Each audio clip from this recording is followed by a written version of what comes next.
Market में एक नया आईपीओ खुलने वाला है जो कि 26 जून से 30 जून के बीच में खुलेगा। इस कंपनी का नाम है पेंटागन रबर लिमिटेड।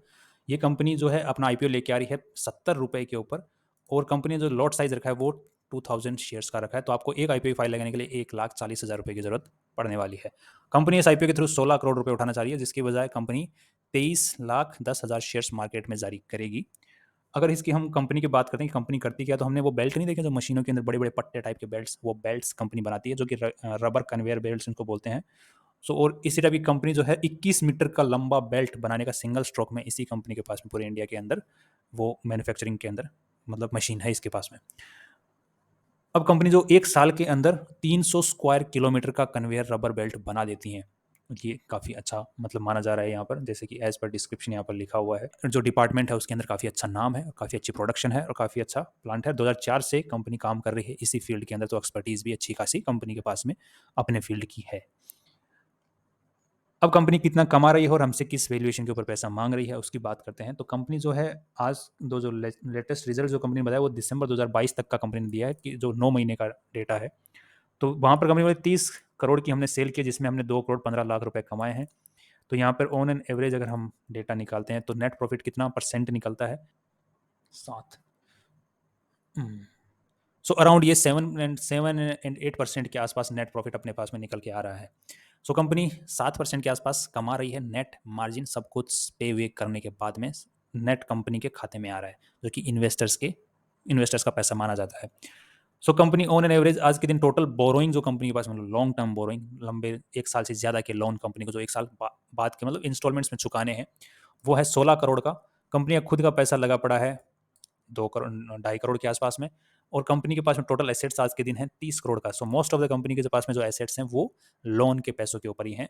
और जो यहाँ पर देखो 29 करोड़ के टोटल एसेट हैं, 2 करोड़ तो कंपनी के खुद के हो गए, 16 करोड़ ये इसके हो गए, तो टोटल कितना पैसा हो गया, ये हो गया 18-19 crore.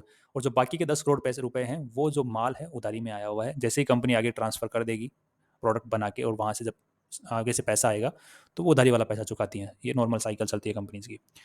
So most of the जो कंपनी के अंदर माल है, पैसा है, जो पैसा है वो लोन का ही पैसा है, मतलब उधारी के ऊपर ही लगा पड़ा है।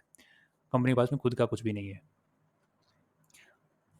अब कंपनी के थोड़े से वैल्यूएशंस की अगर बात करते हैं, कंपनी की कमाई किस हिसाब से करी और हमसे किस हिसाब से पैसे मांग रही है, कि हमें अप्लाई करना है कि नहीं करना है, ताकि उसका पता हम कर सकें। तो उसके लिए हमें कंपनी के पीई रेशियो और पीबी रेशियो को फाइंड आउट करना पड़ेगा और उनको कॉम्पिटिटर्स के साथ में कंपेयर करके देखना पड़ेगा, तभी तो हम पता कर पाएंगे कि आज इन्वेस्ट करें कि ना करें। सो कंपनी का जो अगर पी कैलकुलेट करते हैं हम लोग, तो हमने जो थोड़ा सा एमसीए की वेबसाइट से हेल्प लेके यहाँ पे निकालने की कोशिश किया, तो कंपनी अपनी वैल्यू जो है आफ्टर द आईपीओ 53 करोड़ रुपए दिखाना चाह रही है, कि 53 करोड़ रुपए की आज के दिन हमारी वैल्यू है।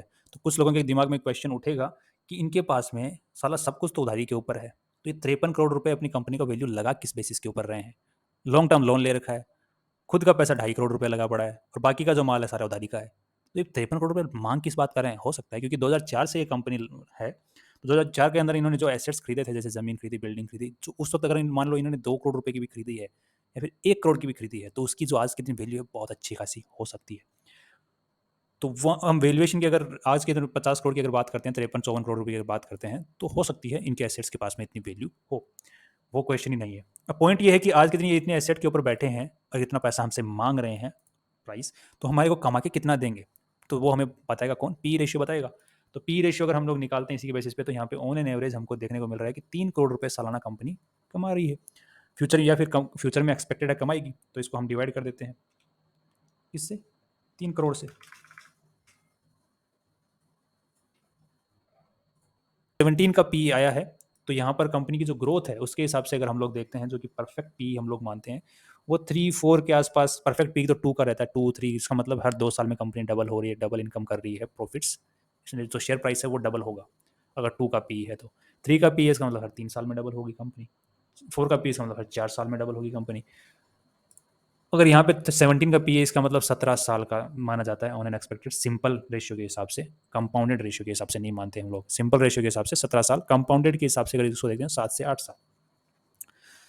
अगर इसी चीज़ को हम कंपेयर करके देखते हैं इसी पी रेशियो के जो कॉम्पिटिटर्स हैं उनके साथ में, तो उनका पी रेशियो 25 का, 23 का। सो पी रेशियो के हिसाब से तो कंपनी परफेक्ट जगह के ऊपर एक आ रही है, जो कि 17 का पी है। गुड। दूसरी चीज़ हमें देखनी है वैल्यूएशन क्या लगा रही है कंपनी। तो वैल्यूएशन का अगर पी बी रेशियो के तरीके से हमें पता चलेगा। तो कंपनी आफ्टर द आईपीओ अपना बुक एज पर कैलकुलेशन जो हमारे सामने डेटा आया है उसके अकॉर्डिंग जो इसका पीबी रेशियो रह सकता है आफ्टर द आईपीओ, लोगों के पैसा लगाने के बाद में, वो 2 का पीबी रेशियो रह सकता है। और पी रेशियो हमने देख लिया 17 का रह सकता है। So P ratio high side में है but PB ratio normal side में है, जिसको हम लोग कंसिडरेबल, काफ़ी अच्छे लेवल के ऊपर कंसिडरेबल मान सकते हैं। सो ऑन एन एवरेज अगर हम लोग को इसके अंदर अप्लाई करना है कि नहीं, उसका अगर जवाब लेते हैं हम लोग, तो थोड़ा सा हमें लीड मैनेजर के ऊपर थोड़ा सा नज़र डाल देते हैं। जो बी लाइन जो कैपिटल एडवाइजर्स हैं, ये इसके लीड मैनेजर्स हैं, इनके जो पास्ट जो रहा है परफॉर्मेंसेज रही हैं वो काफ़ी अच्छी रही हैं। सो लीड मैनेजर काफ़ी अच्छा है, पीबी रेशियो काफ़ी अच्छा है, पी रेशियो काफ़ी ख़राब है। एंड से last but not the least जो कि जीएमपी, जिसको हमें इस आईपीओ के अंदर अप्लाई करने से पहले देखना ही देखना है। तो आप थर्ड डे को इसके अंदर अप्लाई कर सकते हैं और उसके बारे में सोच सकते हैं। अगर आपको जीएमपी मोर देन 40% देखने को मिलता है, जीएमपी मोर देन 40%, तो आप इसके अंदर अप्लाई करने के बारे में सोच सकते हैं, अदरवाइज इग्नोर करें, क्योंकि हमें ये सस्ते के अंदर मिल सकता है ये वाला शेयर आईपीओ के बाद में। सी यू टुमारो विद इन्फॉर्मेशन।